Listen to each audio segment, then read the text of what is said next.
Pakanta-kanta ka na lang ngayon, ha? O, ikaw na ang pretty woman. Mag-boyfriend ka na kasi para ma-feel mo at maranasan mo ang kilig na nararamdaman ko. Ay, nako. Basta ako, taken na ako. Ewan ko na lang dito sa manang nakatabi ko dito. Balak yata magmadre ito eh. Or baka syomboy siya. Wow, ganon. Porket single, madre na agad, shomboy na agad. Hindi ba pwede waiting for the right man to come along? Willing naman ako to wait. Nagmamadali, nakataksi. Si Oliver ang nagwe-wait! Hinintay na ako doon sa restaurant. Sobrang kilig na kilig ka kay Boss Yami. Nakalimutan mo na? Nagkaroon ka ng memory gap? Kayo na lang makipagkita sa kanya. Sige na, please. Please! Kasi ipagluluto ko pa si Jaime. Sorry, friendship. Meron na akong appointment dun sa manikurista ko, tapos magkikita kami ni Eric. Ikaw na lang, Bex.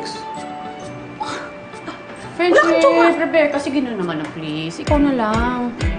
Kasi ang pangit naman, ayoko na ma-text lang si Oliver. Siyempre, mas maganda kung merong personal na mag-explain sa kanya kung ba't hindi ako makakarating. Na! Support naman dyan, no? Sige na, wala naman akong choice, diba? Sige na. Ako na magiging messenger of bad news dun sa ex mong abangers. Thank you! Thank you! Parang masama ang loob mo. Thank you, friendship! Pagluluto din kita! Oy, pagluluto! Ako din pagluluto mo ako, friendship, ha? Uy, tumulong ko kaya.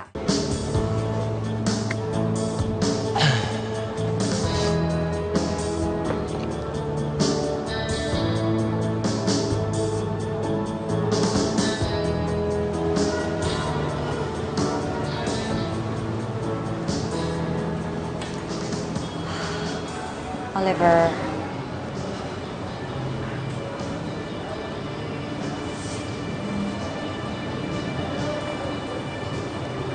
Sorry, Oliver. It's okay. Alam ko naman na long shot na susulpot dito si Andre. Ayos ka lang ba? I don't know. What kind of a stupid question is that, di ba? Of course not!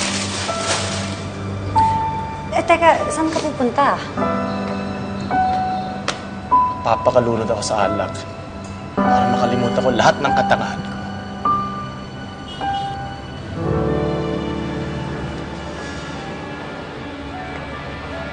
You wanna come?